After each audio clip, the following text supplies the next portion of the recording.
Okay.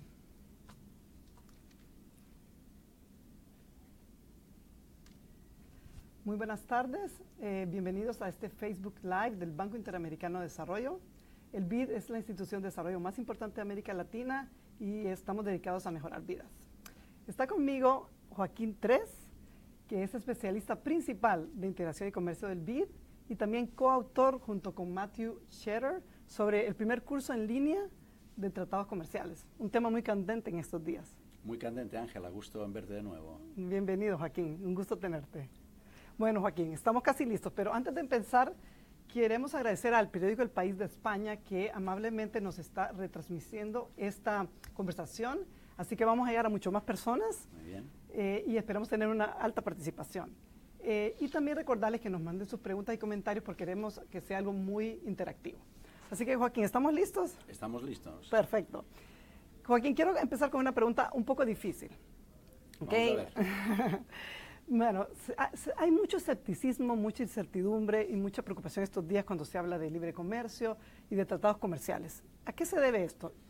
Efectivamente, hay mucho escepticismo y el voto del Brexit, las corrientes políticas anti-Unión Europea, anti-globalización y anticomercio y la retirada de Estados Unidos de un tratado llamado Tratado Transpacífico, el TPP, son el reflejo de este escepticismo, que viene fundamentado especialmente por los que ganan y los que pierden del comercio. Okay. Es decir, las ganancias del comercio están difusas a lo largo de toda la sociedad porque todos nosotros somos consumidores de bienes que se importan y nos beneficiamos de eso gracias a menores precios. Esta mesa está seguramente manufacturada en varios países y la ropa que llevamos también, y esto hace que estos bienes, gracias al libre comercio, sean más asequibles, sean más baratos.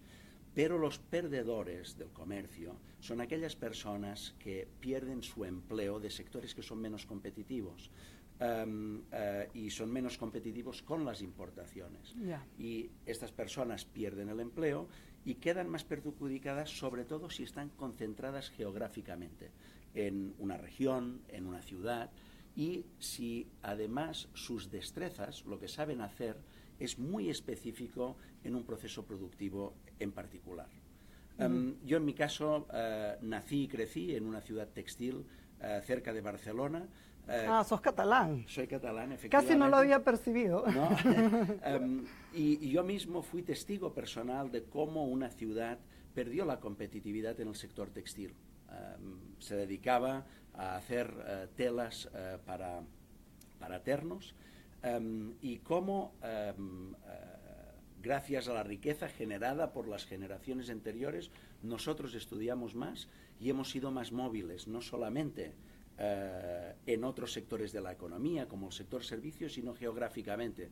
Yo mismo viví en la capital, Barcelona, y luego he vivido y trabajado en 8 países de 2 continentes, 4 de ellos en América Latina.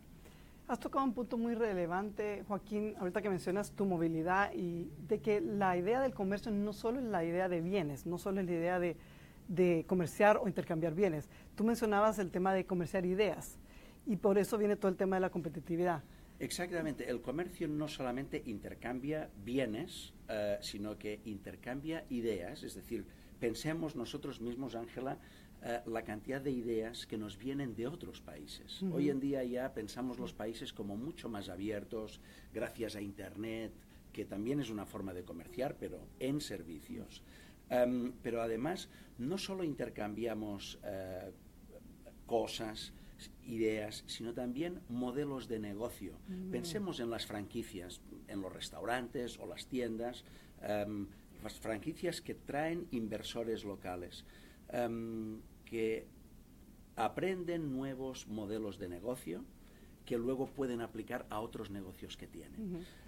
Pero también es muy importante pensar que más de la mitad del comercio global es en bienes que no están terminados, es decir, en pequeñas partes de cosas, en un blue jean o vaqueros, como se dice en España, No todo, la mezclilla está producida en un lugar, las cremalleras en otro, se cosen en otro. Hay múltiples lugares, hay una fragmentación de esta producción, que por ejemplo en el caso de los automóviles se considera que un automóvil, ahora estamos aquí en Washington, ¿verdad?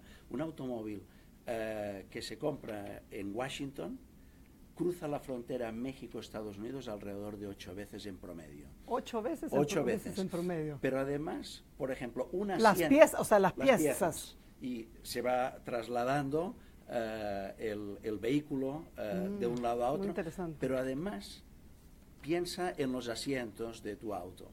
Pueden estar manufacturados en 8 fábricas distintas que pueden estar localizadas en 3 estados mexicanos y además en 3 estados de Estados Unidos. Es decir, tenemos 6 lugares que fabrican el asiento en total que va dentro de tu coche. O sea, un asiento. Sí, efectivamente. Joaquín, realmente fascinante porque realmente estás materializando, explicando de una manera muy tangible lo que para muchos el tema del comercio o estos tratados es tan abstracto y tan, a veces la gente lo ve como que pertenece solo a las grandes corporaciones o a los gobiernos. O sea, me parece fascinante, estoy aprendiendo un montón. Y realmente creo que es importante porque, por lo que tú comentas, yo siento que cada vez el mundo está tan integrado y todo lo que comemos,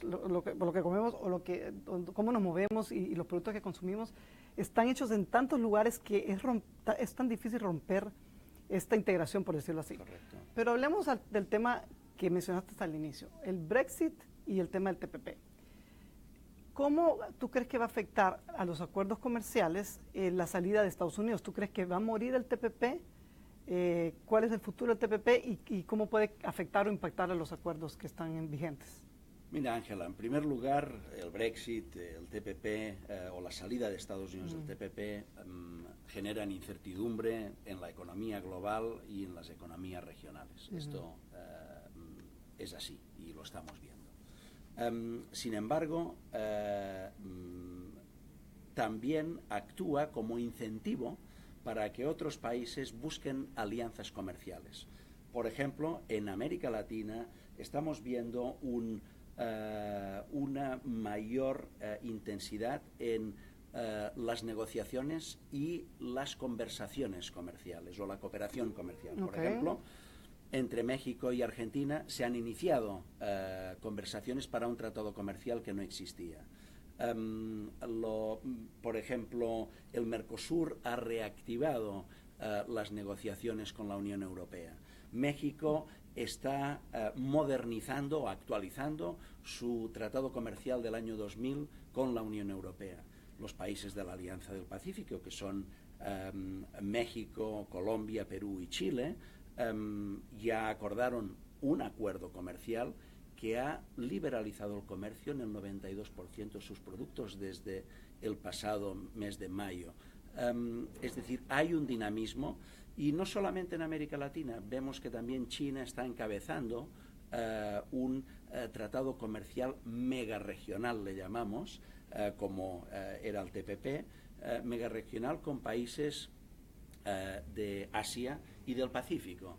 Es decir, hay un dinamismo. Incertidumbre por un lado, sí, pero por otro hay un dinamismo comercial, porque lo que yo te contaba de que el comercio es de partes o lo que llevamos es de aquí y de allá, esto solo es posible, Ángela, con un tratado comercial que se utilice bien.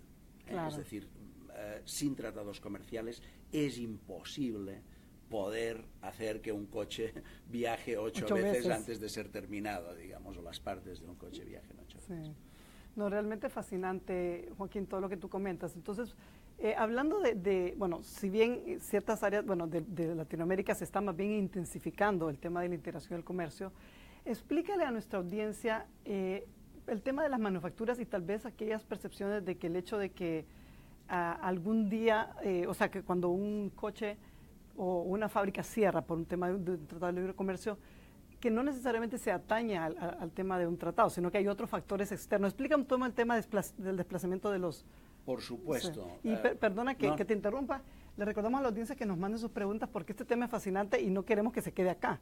Queremos recibir preguntas, comentarios, sabemos que tenemos mucha gente viéndonos ahí, así que bueno, por favor, estamos atentos. No, Ángela, no solamente decir que nos manden preguntas, pero si realmente les interesa el tema de los tratados comerciales, el curso que hemos desarrollado con Matthew Scherer y otros colegas aquí del Banco Interamericano y expertos va a estar disponible en la plataforma edx.org a partir del 14 de marzo, y las personas que superen el 65% en su desempeño podrán formar parte de una comunidad de práctica que ya existe para seguir debatiendo y aprendiendo entre ellos de qué significa el comercio. Pero volvamos a este tema que tanto te interesa y que, de hecho, ya me preguntaste el otro día por los pasillos. Realmente, aquí nos enfocamos en este curso en los tratados comerciales, pero también incluimos los debates sobre el desplazamiento o el efecto negativo del comercio, pero no solamente los empleos no se pierden por el comercio nada más. Fundamentalmente, los empleos se pierden por la revolución tecnológica que siempre ha tenido la economía, en la economía, la innovación. ¿Con o sin libre comercio? Con o sin libre comercio. Piensa, por ejemplo, en una farmacia que tenemos debajo aquí del banco. Hace unos años, cuando nos conocimos, íbamos a esta farmacia a comprar cosas y había entre 4 y 6 cajeros. Hoy en día hay entre 1 y 2, porque nosotros pagamos automáticamente, no solo escaneamos los productos, sino que luego ya no utilizamos ni tarjeta de crédito, sino que ponemos nuestro teléfono para pagar. Esto reduce el empleo, pero al mismo tiempo se crea empleo para producir estas nuevas máquinas, estos escáneres y estas tarjetas de crédito virtuales, y se necesitan empleos en otros lugares. Un ejemplo muy claro. La mayor empresa electrónica del mundo, Foxconn, la productora de Apple, del iPhone. No la conocía, Foxconn. Foxconn ¿Y a dónde es una está empresa basada? taiwanesa, pero produce también en China. Esta empresa, en solo una factoría, la más grande del mundo, ha reducido 60.000, no me estoy equivocando, 60.000 empleos. 60.000 empleos, solo en una de sus fábricas. Sí, wow. Y en la más grande, por la robotización. Obviamente, aquellas personas que están en aquella cadena productiva, que estaban haciendo trabajos mecánicos, están siendo sustituidos por los robots. Pero algunas personas, quizás los hijos de estas personas que perdieron su trabajo, van a ser ingenieros informáticos que van a crear los robots, o van a ser ingenieros informáticos expertos en seguridad del Internet de las cosas, es decir, asegurar que los robots supervisar a los robots prácticamente. Supervisar a los robots, exactamente. Pero un poco para explicar que también, incluso en China, que ha sido el gran beneficiario creando millones y millones de empleos y sacando personas de la pobreza en la última década y media, también se están perdiendo lugares de trabajo por el cambio tecnológico. Sí. Nos están llegando varias preguntas de la audiencia y no quiero dejar de aprovechar el momento. Joaquín, tenemos a Javier Benavides de Perú que pregunta, ¿cómo internacionalizamos nuestras startups locales utilizando los tratados comerciales? O sea, ¿cómo una pyme o una startup local puede aprovechar estos tratados comerciales? Hola, sí, muchas gracias. Hola Javier, muchas gracias por tu pregunta. Una pregunta muy importante. Normalmente las startups locales podríamos decir que son pequeñas empresas o incluso microempresas, y uno piensa, como lo has dicho tú y como lo comenta Javier, en que los tratados comerciales benefician solo a las grandes empresas y a los grandes exportadores. Hay nuevas oportunidades en los mismos tratados comerciales, Javier.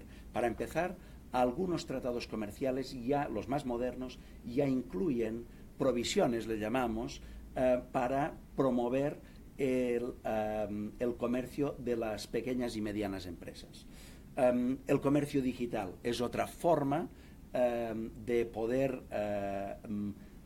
poder participar de estas cadenas regionales, normalmente, más que globales, de valor. El comercio en servicios, como es la programación informática, o utilizar plataformas de comercio digital que permiten que una pequeña empresa ponga sus productos y nosotros luego desde la otra punta del mundo los compramos. Aquí debo decir, Javier, quizás tú lo conozcas, si estás en una startup o una pequeña empresa, el Banco Interamericano de Desarrollo tiene la plataforma líder para ayudar a las pymes que se llama conectamericas.com, sí. Donde podrás encontrar otras personas interesadas en el tipo de productos. Es decir, los nuevos tratados comerciales incluyen provisiones para pymes, incluyen provisiones de comercio digital y también incluyen aspectos de promoción sí. comercial. Excelente. No, y definitivamente todo el tema de la simetría de la información que pone mucho más abierta la información y los pasos de cómo exportar y facilita todos esos procesos. Por supuesto, o sea, los costos de la información son gigantescos, sobre todo para empresas como las de Javier. Es decir, es muy difícil conocer a un cliente potencial al otro lado del mundo. Sin embargo, Javier es de Perú. Un país que participa de la Alianza del Pacífico y que uno de los aspectos que yo no mencioné anteriormente es que tiene promoción comercial conjunta en mercados distantes. Es decir, se hacen misiones comerciales y se hacen rondas de negocios conjuntas en países asiáticos, en otros países, en países de Europa y en otros países de América Latina que no son miembros de la Alianza, pero que sí cooperan con la Alianza, como los países del Mercosur. Excelente. Pues siguen llegando preguntas, Joaquín. Qué bien. Así que tenemos a Fabio que pregunta, ¿cómo afecta al sector manufacturero de cada región la industria manufacturera china? Y tú mencionaste los países asiáticos. Sí, Fabio, muchas gracias por tu pregunta. Es una pregunta también muy importante, debo decir. Sí. El surgimiento de China en la economía global ha representado dos grandes vectores en lados opuestos, para lados opuestos. En primer lugar, ha desplazado manufacturas, en nuestro caso, de América Latina. Eso es cierto, porque ha habido productos más económicos para todos los consumidores que han provenido de China. Por otro lado, también han desplazado exportaciones manufactureras de los países de nuestra región hacia otros mercados. Pero, y este pero es muy importante, China se convirtió en un gran importador de productos latinoamericanos, que no eran manufacturas, pero sí eran lo que llamamos commodities, es decir, los productos básicos.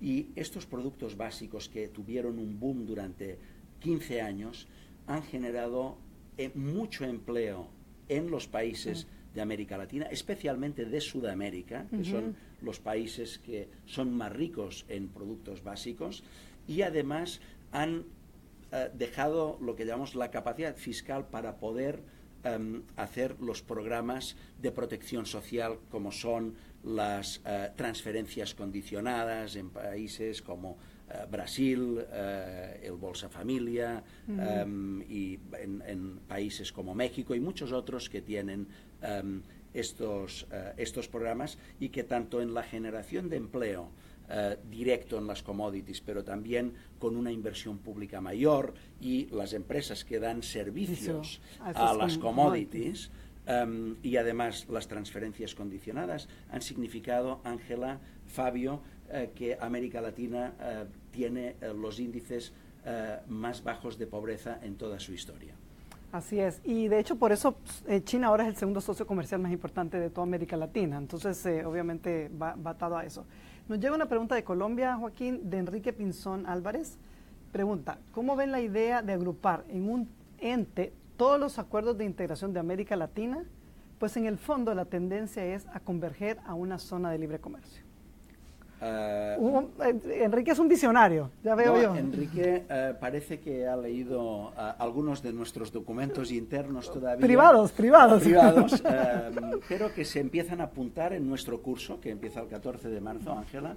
Ya es la segunda vez que lo dijo. No, pero hay que recordar, Hay que recordar, pero Enrique, es cierto lo que tú dices. Es una tendencia.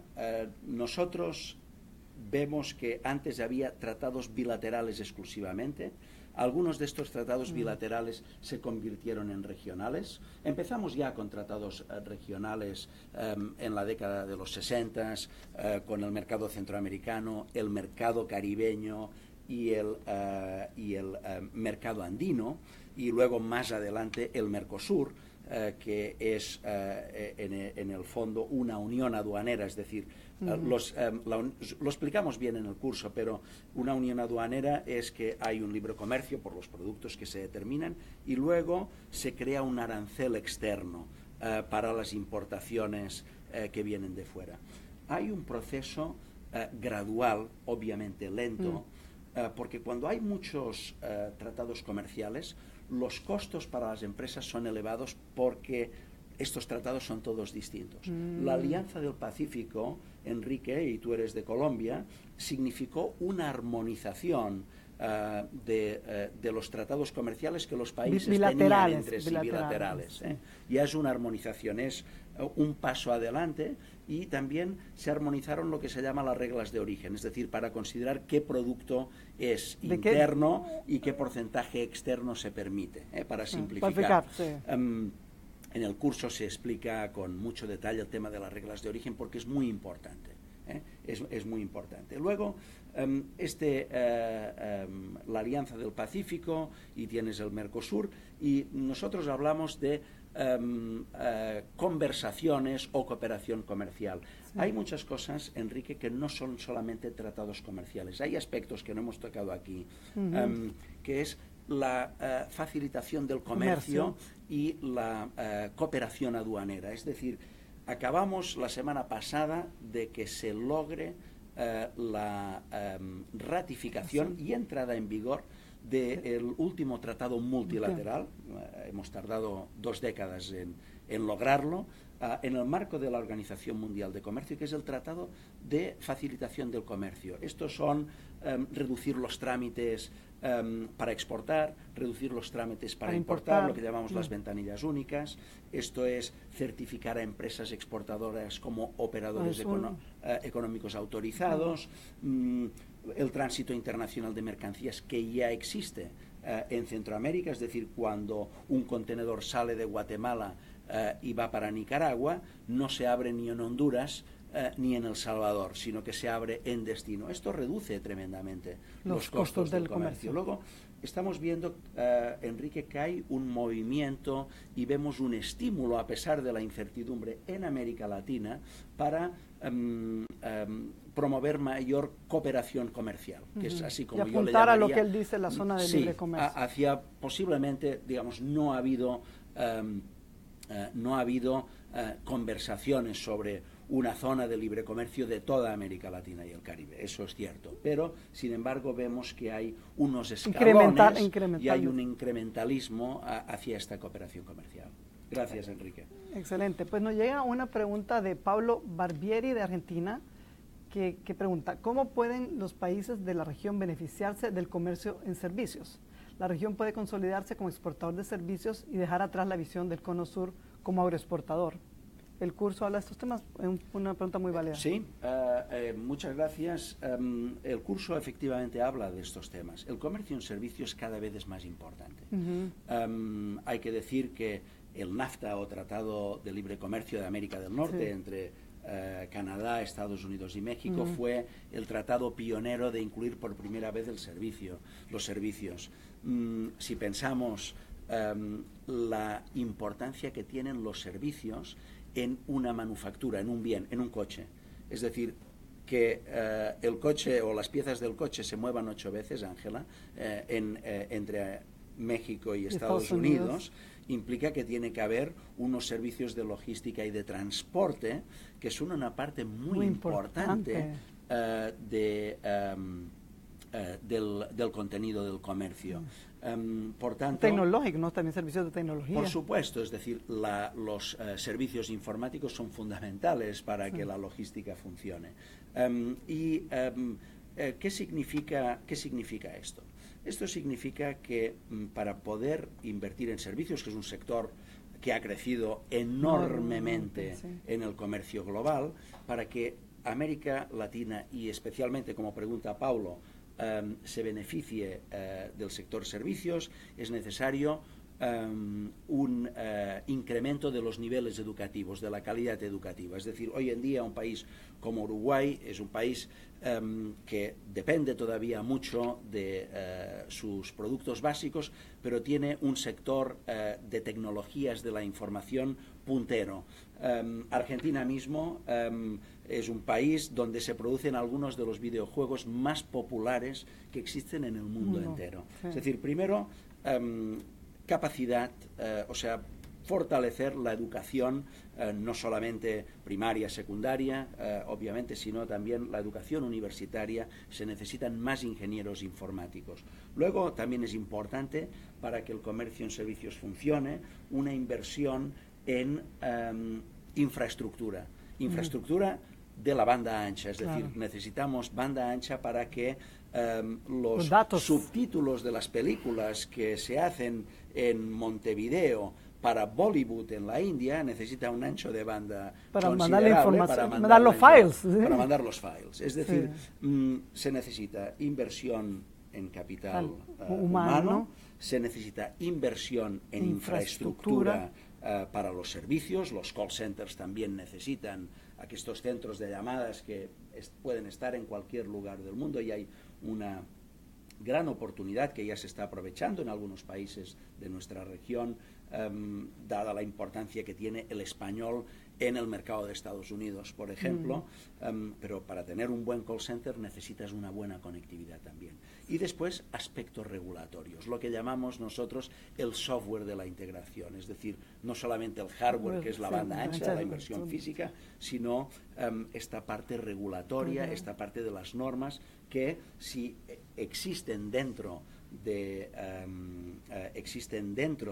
los tratados comerciales, ayuda mucho. Excelente, Joaquín. Mencionaste, y nos están llegando varias preguntas sobre el tema del NAFTA, y es una gran discusión en estos días. Cuéntanos a la audiencia, ¿cuál es tu visión sobre el NAFTA? Es un tratado que obviamente se implementó, se ratificó hace un par de décadas. ¿Cuál es tu visión y por qué hay tanta incertidumbre sobre lo que puede pasar? Primero decir que el NAFTA, una cosa que contribuyó al mundo entero, no solamente a América del Norte, es que incluyó lo que llamamos unas disciplinas dentro del Tratado de Comercio que no existían antes. Por ejemplo, el mismo trato a los inversores. Primero decir, antes de ir a las disciplinas, perdón, creo que es mejor decir el tamaño que tiene el NAFTA. El NAFTA, entre Canadá, Estados Unidos y México, representa el 14% de las exportaciones del mundo. ¿Del mundo? Es impresionante. Wow. Estamos hablando de $1 billón de dólares anuales, es decir, y para los que utilizan el anglicismo, es 1 trillion en inglés, anual, un poco más de eso, del comercio que generan entre ellos. Esto es muy importante. Luego, rescatar la idea de que este es un tratado muy innovador y que ha tenido esta influencia que te decía en otros tratados del mundo que ha firmado luego Estados Unidos, o que luego ha firmado Canadá, o que ha firmado México. E incluso otros que no son parte del NAFTA han utilizado parte de estas disciplinas. Primero, es importante decir que es un acuerdo en el que se dio el mismo trato de los inversores nacionales a los inversores de los otros dos países. Esto se ha replicado luego en otros lugares. El tema ambiental es el primer acuerdo que tiene un capítulo ambiental, y se ha demostrado que cuando los temas ambientales, está demostrado y lo explicamos en el curso empíricamente, los países que firman tratados con provisiones ambientales o capítulos ambientales reducen las emisiones en un 18%.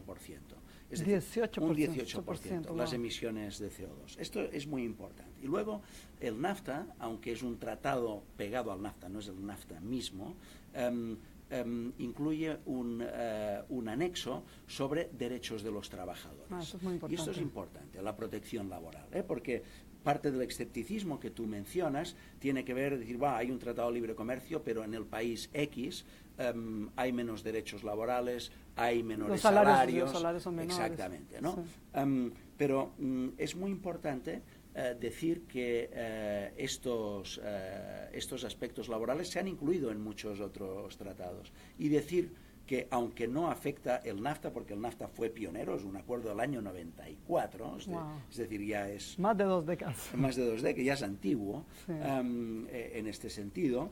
Mayor que nosotros. Mayor, no, eso casi.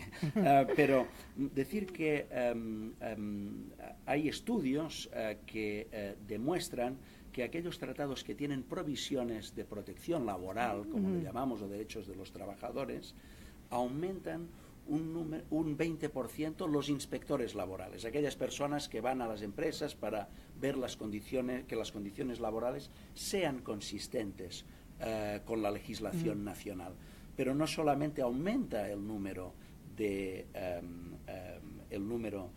inspectores, sino que aumentan en un 60% en promedio las inspecciones laborales. O sea esto es importante. Esto es importante, como el libre comercio también ayuda a difundir los derechos de los trabajadores y de las trabajadoras. Como se nos estaba acortando el tiempo, solo dinos en 30 segundos, esto es un poco el background, ¿no? De dónde venimos con el NAFTA, pero ¿cuál es el futuro?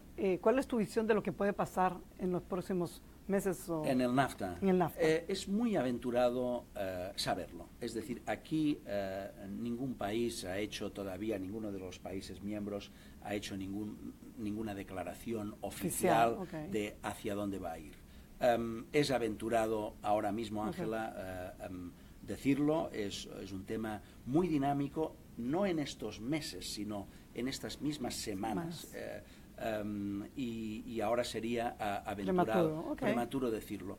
Lo que sí, aunque hacer predicciones siempre es imprudente y atrevido, pero algo que no tiene que ver con el NAFTA, pero si dices que se está acabando nuestro tiempo, decir que un poco tal como vemos Matthew Scherer y yo y los otros colegas que han participado en el curso, nosotros vemos que por un lado podemos ver que esta incertidumbre crea un estímulo para mayores tratados, un número de tratados bilaterales mayor o regionales mayor.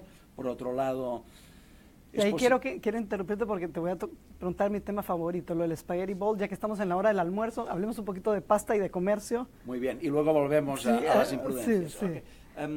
Sí. El Spaghetti Bowl es una expresión que ha hecho mucha fortuna, acuñada por un economista de origen indio que se llama Jagdish Bhagwati, profesor de comercio internacional en Columbia, en la Universidad de Columbia en Nueva York, y en el fondo es una representación cuando los tratados comerciales los dibujamos por líneas de los países que participan. En América Latina, en los años 60 y hasta el año 93, teníamos Centroamérica por un lado, luego teníamos la Comunidad Andina por otro, el Caribe por otro, y luego a principios de los 90 el Mercosur por otro. No había un Spaghetti Bowl. Aquí había, pues si tú quieres... Que son los tratados bilaterales, ¿no? Sí, o regionales. Era mucho más sencillo. Hoy en día los países de América Latina participan en más de 70 tratados comerciales. Por tanto, empieza a ver las líneas y parecen espaguetis dentro de un plato. Pero, como hemos dicho en una pregunta de la audiencia, hay pasos para simplificar este espagueti, porque el espagueti es costoso, digamos, para las empresas. Pero volviendo a la imprudencia que te interrumpí. Sí, no, bueno, en realidad hay que decir que, por un lado, el estímulo del que hemos hablado ya en 2 ocasiones, también hay que decir que podemos anticipar que habrá un replanteamiento de lo que pueden ser los tratados megaregionales, especialmente aquellos en los que participan los países desarrollados, es decir, los países como Estados Unidos o la Unión Europea. Es decir, el TPP, hay una gran incertidumbre, aunque se ha convocado una nueva reunión en Santiago de Chile para el mes de marzo, de los signatarios del TPP con algunos países adicionales como China, Corea y Colombia, que no era miembro del TPP, pero sí lo es de la Alianza del Pacífico. Luego también yo creo que es previsible que, a pesar de la entrada en vigor del Tratado de Facilitación Comercial en el marco de la OMC, que las negociaciones multilaterales sean difíciles. Pero esto también puede ser un estímulo para que los países dentro de la misma OMC, pero no como tratado de la OMC, hagan lo que llamamos los tratados plurinacionales, es decir, en los que algunos países montan coaliciones para avanzar más. Paulo nos preguntaba sobre servicios, por ejemplo. Pues hay un acuerdo de servicios en el marco de la OMC, pero algunos países quieren tener nuevos. Y bueno, decir que hay que pensar que va a haber un recalibramiento posiblemente del NAFTA. Esto yo diría que van a ser los elementos que vamos a ver en los próximos meses. Pues ya estamos por cerrar y solo vamos a tener una pregunta más del público y luego un par de detalles del curso. Nos pregunta Karen sobre el tema de las estrategias de inversión extranjera a corto plazo que se recomiendan y con el fin de que las inversiones no se concentren más en países industrializados y con mayor apertura económica. O sea, ¿cuál es el link entre el tema de comercio y la inversión extranjera? Bueno, es un link muy importante. La inversión extranjera necesita el respeto, exige el respeto institucional, digamos, y pues que se cumplan muy bien las leyes. Tenemos a muchos países de la región que son receptores de inversión extranjera porque tienen un entorno institucional estable. La mayoría de ellos. La inversión extranjera también busca mayores mercados, es decir, México, gracias al NAFTA, en estas décadas se benefició mucho de inversión extranjera para que las empresas de otros lugares pudieran invertir en México, luego se añadiera un valor en México, por ejemplo, en el caso de los autos se tiene que añadir un valor en México de un 50% para luego poderlo exportar, para poderse beneficiar. Luego hay cada vez más provisiones para que se respete la inversión extranjera en los tratados comerciales. Lo explicamos muy bien en el curso y decir pues que estos son los dos elementos fundamentales, ¿no? El respeto institucional y el tamaño de los mercados a los que se puede hacer, con lo cual se necesitan tratados comerciales porque la mayoría de nuestras economías, excepto Brasil y México, son lo que denominamos economías pequeñas, con lo cual depende de lo que un país vaya a invertir, una empresa vaya a invertir en un país, va a necesitar mercados mayores que los de 40 millones o los de 20 millones o los de 10 millones. Excelente, Joaquín. Mira, realmente quedan muchas preguntas y mucho interés del público y creo que es un momento importante para que tú comentes muy brevemente quiénes las personas que pueden o deberían de registrarse a este curso y muy brevemente cuáles son los temas más importantes que van a aprender.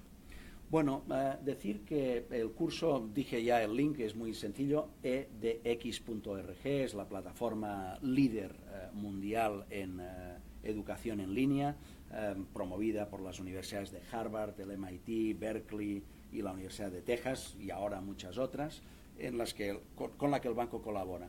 Ahí tenemos un curso que dura 5 semanas, unas 36 horas, y las personas que lo quieran tomar son aquellas personas, o nos parece que son el público ideal, son aquellas personas que quieren formarse una opinión propia sobre los tratados comerciales. O sea, no es para economistas solamente, ni gente que trabaja en el sector como tal. Es un curso que, aunque está basado en investigación muy rigurosa y de punta, investigación económica que realiza el propio banco, pero también que se realiza en las universidades punta de nuestra región y del mundo, y tiene una bibliografía muy extensa, pero es un curso que sirve si tú te quieres formar una opinión propia sobre uno de los temas más candentes de las relaciones internacionales en estos momentos. Este curso es para ti misma, por ejemplo. Yo lo voy a tomar entonces. Sí, yo soy comunicadora, así que lo voy a tomar. Pero tú también vives en Estados Unidos. En Estados Unidos vemos que hay un gran debate sobre estos asuntos del comercio, las personas que están en México, en toda que hay un gran Sudamérica, debate, y en toda América Latina, que hay un gran debate del comercio.